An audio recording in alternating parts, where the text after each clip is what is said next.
दोस्तों आज मैं आपके लिए बहुत ही अच्छी दास्तान लेकर आई हूँ, लिहाजा आपसे गुजारिश है कि वीडियो को एंड तक ज़रूर देखें। और अगर आप हमारे चैनल पर नए हैं तो चैनल को सब्सक्राइब ज़रूर कर लें ताकि आने वाली तमाम वीडियो की नोटिफिकेशन आपको मिलती रहे। बहुत अरसा पहले की बात है, किसी मुल्क में एक गरीब लकड़हारा रहता था। उसके 4 बेटे थे। सबसे बड़े बेटे का नाम वसीम, दूसरे बेटे का नाम नदीम और तीसरे बेटे का नाम आमिल और सबसे छोटे और आखिरी बेटे का नाम कासिम था। नदीम, वसीम और आमिल तो बड़े ही होशियार थे और मेहनती थे। सारा दिन काम करते और साफ सुथरे भी रहते थे। मगर लकड़हारे का सबसे छोटा और आखिरी नंबर का बेटा कासिम बहुत ज़्यादा काहिल और सुस्त और 1 नंबर का अलाल था। वो दिन भर आराम से टांगे फैलाए ख्यालात में खोया रहता, जैसे कि ये दुनिया उसके लिए बनाई ना गई हो। वो हर वक्त सोता रहता और कोई काम ना करता। कभी कभी हफ्तों तक नहाता भी नहीं था। इसी वजह से लोग उसे गंदा और बेवकूफ़ समझते थे। एक दिन लकड़हारा सुबह उठा। वो अपने काम के लिए वहां गया जहां वो लकड़ियों के बंडल बना के रखता था ताकि उसे बेचकर पैसा कमा सके। उस जगह पर पहुंचा। उसने देखा कि कुछ लकड़ियों के बंडल वहां से गायब है, क्योंकि वो घर जाने से पहले ही सब बंडल को अच्छी तरीके से गिनकर अपने घर जाता था। उसे उस बंडल में कमी नजर आई। उसने फौरन अपने बड़े बेटे को बुलाया और कहा, कोई शख्स यहाँ आया है और हमारी लकड़ियों के बंडल चुरा रहा है। आज रात यहाँ तुम चौकीदारी करो और चोर को पकड़ लो। ये सुनकर वसीम कहने लगा, अब्बा जान, ये काम मुझसे ना हो पाएगा। दिन भर मैं आपके साथ काम करता हूँ और रात भर ये चौकीदारी करूँ, ये काम मुझसे नहीं होने वाला। वसीम कहने लगा, दिन भर मेहनत करने के बाद रात भर मुझसे नहीं जागा जाएगा, ये मेरे बस की बात नहीं है। लकड़हारे ने वसीम की बात सुनी तो अपने दूसरे नंबर के बेटे नदीम को बुलाया और कहा, बेटे आज रात तुम यहाँ चौकीदारी करो। लकड़हारे के दूसरे बेटे ने भी इनकार कर दिया और वो काम तीसरे बेटे के ऊपर डाल दिया। लकड़हारे ने अपने तीसरे बेटे को बुलाया और तमाम बातें बताई। आज रात तुम यहाँ चौकीदारी करो। उसने अपने बाप से कहा, नहीं अब्बा जान, ये काम मुझसे नहीं होने वाला। आप ये काम कासिम को बोले। वैसे भी वो दिन भर सोता रहता है और कुछ काम नहीं करता, कम से कम ये चौकीदार ही कर लेगा। और कहने लगा, आप उसी को ये काम बताए, ये काम कासिम अच्छे से कर लेगा। लकड़हारे ने कासिम को ये काम करने के लिए कहा। कासिम ने फौरन हाँ कह दी। अपने अब्बा से कुछ ना कहा और उस काम को करने के लिए तैयार हो गया। अब ये तय हुआ कि चौकीदारी कासिम करेगा। कासिम रात को चौकीदारी करने बैठ गया। खाली बैठे बैठे, और तो कोई काम नहीं था, वो बैठे बैठे आसमान में तारे गिनने लगा। वक्त गुजर गया, आधी रात हो गई। वहाँ कोई ना आया। उसे एक घोड़े की हुनहुनाने की आवाज़ सुनाई दी। अब कासिम उस आवाज़ को सुनते हुए दूसरी तरफ गया। उसने देखा सामने से एक खूबसूरत सफ़ेद रंग की बहुत ही ऊंची सी घोड़ी चली आ रही है। वो एक पेड़ के आड़ में छुपकर घोड़ी को देखता रहा। उसने देखा घोड़ी घास खाने में मसरूफ़ है। वो उस पर सवार होना चाहता था, उसे छूना चाहता था, क्योंकि वो घोड़ी थी भी बहुत खूबसूरत। वो लपक कर इस पर सवार होने लगा। घोड़ी ने कासिम को जैसे देखा तो वो भागने लगी, मगर कासिम ने बड़े ज़ोर से लगाम को खींचा और घोड़ी के पीठ पर सवार हो गया। और फिर घोड़ी ने भी बड़ी उछल कूद की और चाहा कि कासिम को नीचे गिरा दे, मगर कासिम भी अपनी धुन का पक्का था।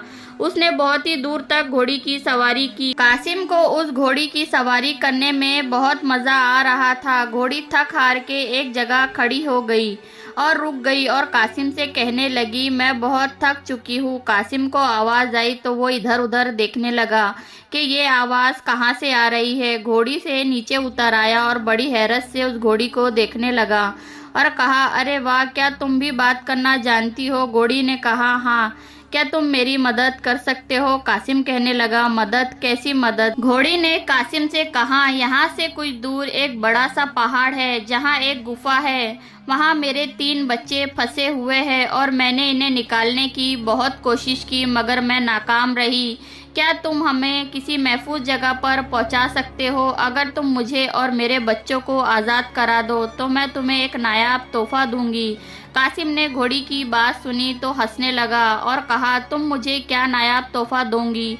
उसे ये सब मजाक लग रहा था, क्योंकि वो था भी 1 नंबर का बुद्धू। घोड़ी ने कहा, मैं मजाक नहीं कर रही, तुम मेरी मदद करो, मैं तुम्हें नायाब तोहफा दूंगी। कासिम सोच में पड़ गया कि ये एक जानवर है और ये मुझे ऐसा क्या देंगी।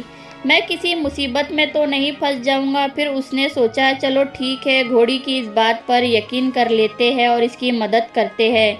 उसने घोड़ी से कहा तुम्हारी मैं मदद करता हूँ और तुम भी अपना वादा पूरा करना। कासिम की बात सुनकर घोड़ी ने अपना सर हिलाया और कहा हाँ मैं अपना वादा पूरा करूँगी। ये बात कासिम सुनकर बड़ा खुश हुआ क्योंकि आज तक किसी ने उसे कोई तोहफा नहीं दिया था। घोड़ी कासिम को उस जगह ले गई जहाँ उसके बच्चे फंसे हुए थे। कासिम ने एक एक करके तीनों बच्चों को उस गुफा से बाहर निकाला और घोड़ी के सामने रख दिया।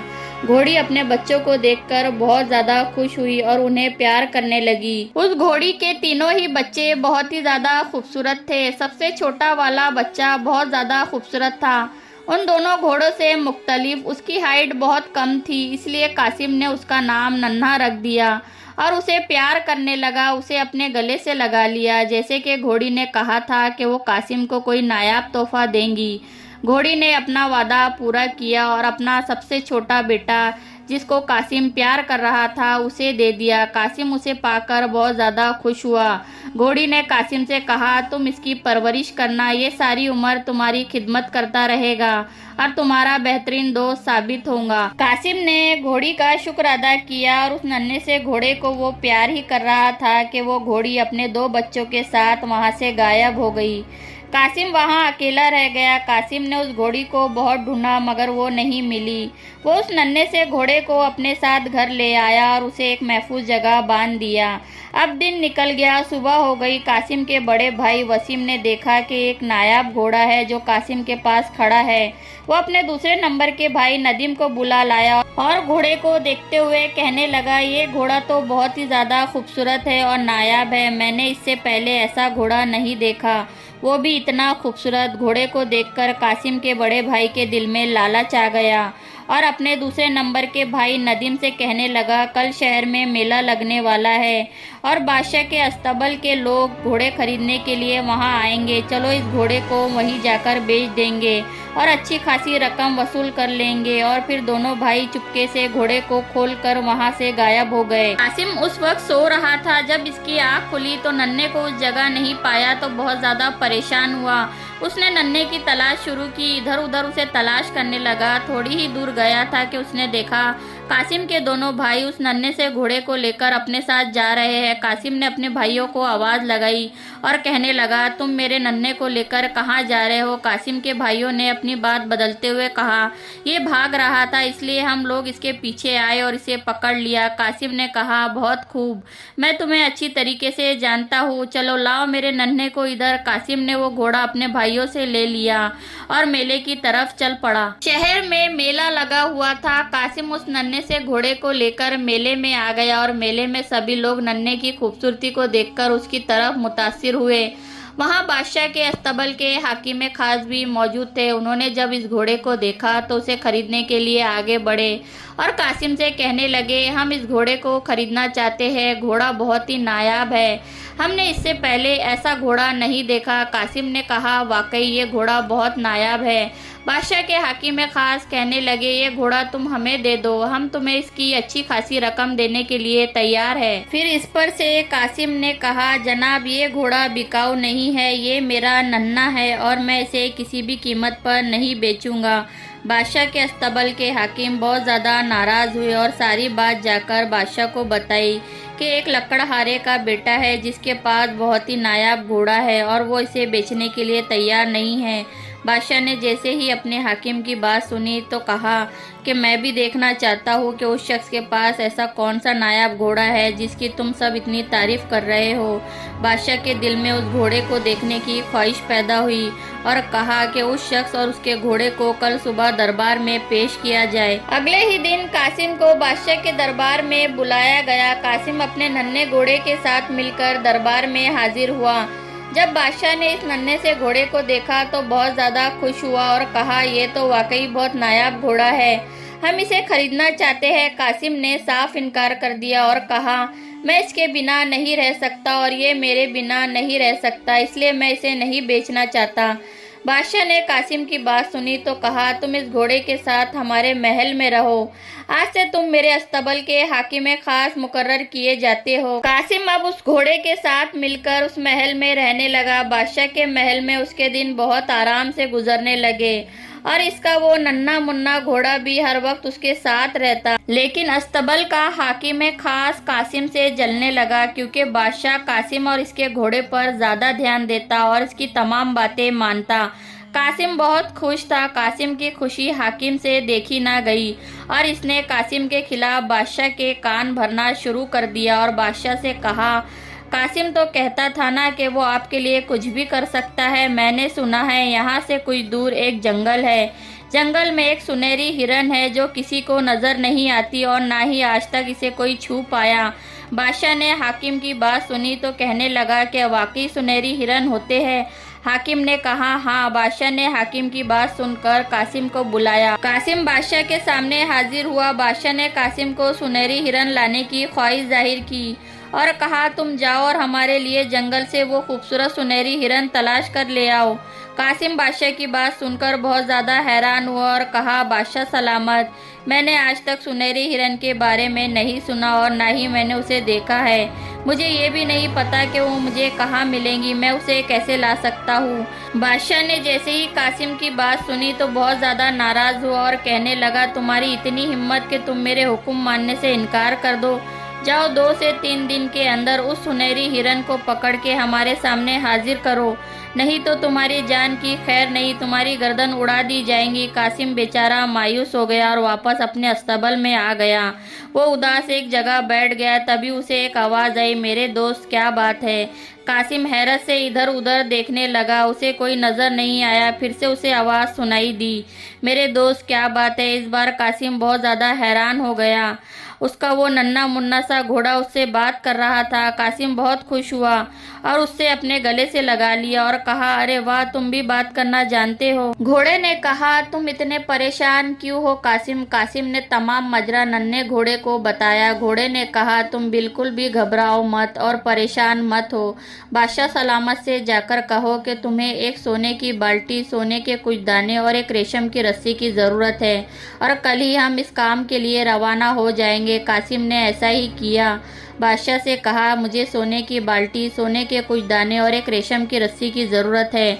बादशाह ने ये तमाम चीज़ें मुहैया करवा दी। सुबह हो गई। कासिम अपने नन्हे से घोड़े पर बैठकर जंगल की तरफ रवाना हुआ। थोड़े दूर चलने के बाद घोड़े ने कहा, देखो ये वही इलाका है जहाँ सुनहरी हिरन रहती है, मगर वो इतने आसानी से हाथ नहीं आने वाली। और कहा, तुम पेड़ के नीचे सुनहरी दानों को फैला दो और पेड़ के पीछे जाकर छुप जाओ। थोड़ी देर में वो सुनहरी हिरन वहाँ आ गई। कासिम उसे देखकर हक्का बक्का रह गया, क्योंकि उसने इससे पहले इतनी खूबसूरत हिरन नहीं देखी थी। सच में वो सुनहरी हिरन थी। कासिम ने रस्सी का फंदा बड़ी जोर से हिरन के सर पर फेंका। फंदा हिरन के गले में बैठ गया। कासिम ने तेजी से रस्सी को घसीटना शुरू कर दिया। फंदा हिरन के गले में फंस गया। कासिम अपने घोड़े पर सवार होकर उस हिरन को लेकर महल में आ गया और बादशाह के सामने हिरन को पेश किया। बादशाह भी हिरन को देखकर बहुत ज़्यादा खुश हुआ और कासिम की बहुत तारीफ की। इस पर से अस्तबल का वो हाकिम खास कासिम से और भी ज़्यादा हसद करने लगा, क्योंकि कासिम ने नामुमकिन काम को मुमकिन बना दिया था। इसने फिर से बादशाह के कान भरना शुरू कर दिया और बादशाह से कहने लगा, बादशाह सलामत, ये कासिम तो बड़ी बड़ी डींगे मार रहा है। हिरन को यहाँ लाने के बाद कल कह रहा था अगर मैं चाहूँ तो उस शहजादी को भी उठाकर यहाँ ले आऊँ जो यहाँ से दूर इलाके में रहती है। मैंने सुना है वो शहजादी बहुत ही ज़्यादा खूबसूरत है। बादशाह कहने लगा, क्या तुम वही खूबसूरत शहजादी के बारे में बात कर रहे हो जो समुंदर के किनारे कश्ती में घूमती रहती है। हाकिम कहने लगा, हाँ बादशाह सलामत, मैं उसी शहजादी के बारे में बात कर रहा हूँ। बादशाह ने मुलाजिम को हुक्म दिया और कहा, जाओ कासिम को बुला लाओ। कासिम बादशाह की खिदमत में हाजिर हुआ। बादशाह ने कहा, जाओ और उस शहजादी को ले आओ जो समुंदर के किनारे कश्ती में घूमती है। इस पर से कासिम ने कहा, बादशाह सलामत, मैं किसी शहजादी को नहीं जानता, मैं उसे कैसे ला सकता हूँ। बादशाह कासिम की बात सुनकर और ज़्यादा नाराज़ हो गया और कहा, मुझे लगता है तुम्हें अपनी जान की कोई फिक्र नहीं है। अगर तुमने 6 से 7 दिन के अंदर उस शहजादी को महल में ना लेकर आए तो तुम्हारा सर कलम कर दिया जाएगा। अगर तुम्हें अपनी ज़िंदगी प्यारी है तो हम जैसा चाहते हैं वैसा ही तुम करते जाओ। कासिम फिर से परेशान हो गया। उसे कुछ समझ नहीं आ रहा था कि वो क्या करे। फिर से वो अपने अस्तबल में वापस लौट आया और परेशान होकर एक जगह बैठ गया और रोने लगा। जब घोड़े ने कासिम को परेशान देखा तो कहा, क्या बात है कासिम, तुम क्यों रो रहे हो?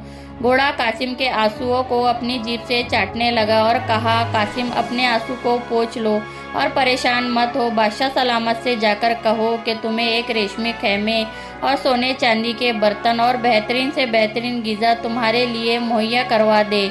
हम लोग सुबह ही इस काम के लिए रवाना हो जाएंगे। कासिम ने तमाम बातें बादशाह को बताई। तमाम सामान कासिम के लिए मुहैया करवाया गया और कासिम उस काम के लिए रवाना हो गया। घोड़े ने अपनी रफ्तार तेज कर दी। मीलों का फासला कुछ ही सेकंड में तय कर लिया। आखिरकार वो दोनों समुंदर के किनारे पहुंच गए। घोड़ा वहां आकर रुक गया। घोड़ा एक जगह आकर रुक गया। कासिम घोड़े से नीचे उतरा। घोड़े ने कहा, अब यहाँ पर तुम अपना खैमा बिछा लो और वो सोने चांदी के बर्तन इसमें सजा कर रख दो और तमाम बर्तनों में वो लजीज खाना सजा के रख दो। कासिम ने जब ये काम पूरा कर लिया तो घोड़ा बोला कि तुम छुप जाओ और देखते रहो। जब भी शहजादी खेमे में आ जाए और खाने में मसरूफ हो तब जाकर तुम शहजादी को पकड़ लेना और मुझे आवाज़ लगा देना, मैं तुम्हारे पास आ जाऊंगा। कासिम अब शहजादी का इंतजार करने लगा और खेमे की आड़ से समुंदर की तरफ देखता रहा। थोड़ी देर बाद कासिम को एक कश्ती नजर आई। कश्ती किनारे आकर रुक गई और शहजादी उतरकर दौड़ती हुई खेमे में आ गई। कासिम ने जैसे ही शहजादी को देखा वो शहजादी के हुस्न को देखता ही रह गया। शहजादी खेमे में जाकर खाने में मसरूफ थी। कासिम ने उसी वक्त शहजादी को पकड़ लिया और घोड़े को पुकारने लगा। शहजादी चीखने चिल्लाने लगी, मदद मांगने लगी और कहा, कौन हो तुम? मुझे छोड़ दो, मैंने तुम्हारा क्या बिगाड़ा है और तुमने मुझे क्यों पकड़ रखा है? जैसे ही शहजादी ने पीछे मुड़कर कासिम को देखा तो कासिम को देखते ही रह गई और चीखना चिल्लाना बंद कर दिया और एकदम से खामोश हो गई और कहने लगी, तुम कौन हो? कासिम कहने लगा, मैं महज एक बेवकूफ़ सा इंसान हूँ जिसे लोग कासिम कहते हैं। शहजादी ने कहा, तुम ये तो बताओ कि यहाँ किस लिए आए हो? कासिम ने कहा, बादशाह के हुक्म से मैं आपको लेने आया हूँ। कासिम शहजादी को लेकर महल पहुँच गया। बादशाह शहजादी को देख के बहुत ज़्यादा खुश हुआ और इससे शादी की ख्वाहिश जाहिर की, लेकिन शहजादी ने शादी के लिए साफ इनकार कर दिया। इसने कासिम से कहा, मैं इस बादशाह से शादी नहीं करना चाहती। कासिम ने उसे तसल्ली देते हुए कहा, घबराओ नहीं शहजादी, मैं अभी नन्हे घोड़े से पूछता हूँ, वो हमें कोई ना कोई तरकीब ज़रूर निकाल के देगा। कासिम और शहजादी नन्हे घोड़े के पास गए और अपनी तमाम बातें घोड़े को सुनाई। घोड़ा शहजादी और कासिम के बातों को ध्यान से सुनता रहा और फिर बोला, इस मर्तबा तुमने बड़े ही मुश्किल मसले में फंसा दिया है।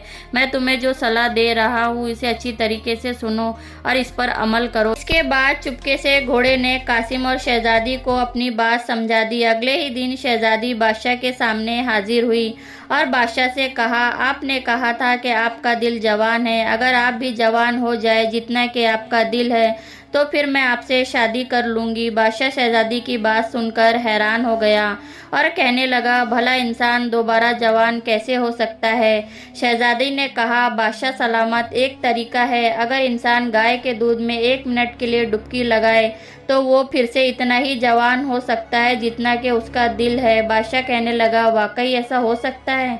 शहजादी की बात सुनकर बादशाह बहुत खुश हुआ और बड़ी हैरत से पूछा कि सच में ऐसा हो सकता है कि मैं फिर से जवान हो जाऊं? शहजादी ने कहा, हाँ, बल्कि हमारे मुल्क में तो ये आम दस्तूर है। अब आप खुद ही देख लीजिए कि आपका दिल वाकई इतना जवान है जितना कि आप कहते हैं। बादशाह ने मुलाजिमों को हुक्म दिया। मुलाजिम से कहा, एक बड़े से बर्तन में गाय का दूध भर के पेश किया जाए। मुलाजिम दौड़ते हुए गए और एक बड़े से बर्तन की दूध से भरी देग बादशाह के पास लाकर रख दी। बादशाह के महल के तमाम लोग बड़ी हैरत से तमाशा देख रहे थे। फिर बादशाह ने दूध से भरी देग में डुबकी लगाई और बादशाह का सारा जिस्म उस दूध में डूब गया। सब लोग हैरान हो होकर बादशाह को देखते रहे कि बादशाह सलामत जवान होकर इस बर्तन से बाहर निकलेंगे। सबकी नज़र उस बर्तन की तरफ थी। 1 मिनट की बात थी, 1 घंटा बीत गया। लोग बेसब्री से इंतजार कर रहे थे और हैरत से इस बर्तन की तरफ अपनी नजरें जमाए खड़े थे। आखिरकार वक्त पूरा हुआ। बादशाह उस दूध से भरे बर्तन से निकलकर बाहर आया।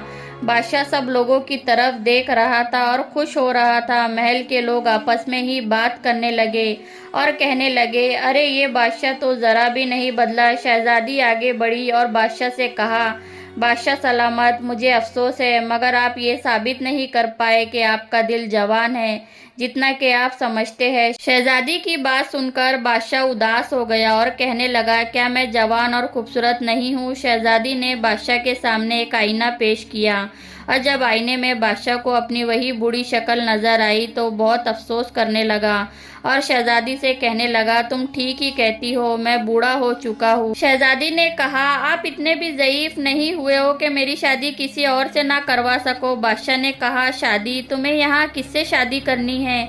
शहजादी ने सबके सामने बादशाह से कहा, मैं कासिम से मोहब्बत करती हूँ और इसी से मुझे शादी करनी है। शहजादी ने कासिम से शादी करने की ख्वाहिश जाहिर की और बादशाह का हाकिम खास देखता ही रह गया। फिर बादशाह सलामत ने कासिम और शहजादी की शादी बड़ी धूमधाम से करवा दी और बहुत सी मालो दौलत कासिम और शहजादी को दी। फिर कासिम और शहजादी इस नन्हे से घोड़े को लेकर शहजादी के वतन की तरफ रवाना हुए। कासिम ने शहजादी से कहा, आज तक मुझे जो भी सारी खुशियाँ मिली है इस जादुई घोड़े की वजह से मिली है। दूध में डुबकी लगाने वाली तरकीब वाकई इसने खूब बताई। जब रास्ते में चलते वक्त वही घोड़ी कासिम को नजर आई जो पहले नजर आई थी। कासिम इसे देखकर रुक गया और इसका शुक्रिया अदा किया और उसने अपने बच्चे को प्यार किया और वहाँ से गायब हो गई। शहजादी और कासिम शहजादी के वतन पहुँच गए। वहाँ आराम से हुकूमत करने लगे और इनका वफादार घोड़ा भी दरबार में कासिम और शहजादी के दरमियान ही बैठा रहता। शहजादी ने अपने महल में इस घोड़े के लिए एक रूम तैयार करा दिया और सब लोग खुशहाल रहने लगे। दोस्तों, अल्लाह पाक कभी भी कोई चीज़ बेकार नहीं बनाता। कासिम जो हर वक्त सोता रहता था, जिसे दुनियादारी की कोई फिक्र ही नहीं थी, वो एक सल्तनत का राजा बन गया। हम कभी ये सोचते हैं ना कि किसी इंसान के बारे में कि ये कुछ कर ही नहीं सकता या ज़िंदगी में कुछ कर ही नहीं पाएगा, वो आगे चलकर एक नया इतिहास बनाता है। इसलिए किसी को बेकार ना समझे और अपना काम करते रहे। उम्मीद करती हूँ आज की ये वीडियो आपको ज़रूर पसंद आई होंगी। चैनल पर नए हैं तो चैनल को सब्सक्राइब ज़रूर कर दे, वीडियो को लाइक कर दिया करें, बेल आइकन को हिट कर दे ताकि आने वाली तमाम वीडियो की नोटिफिकेशन आपको मिलती रहे। अपना और अपनों का ख्याल रखें। मैं मिलती हूँ आपको बहुत ही अच्छी स्टोरी के साथ। तब तक के लिए इजाज़त दे। अल्लाह हाफिज़।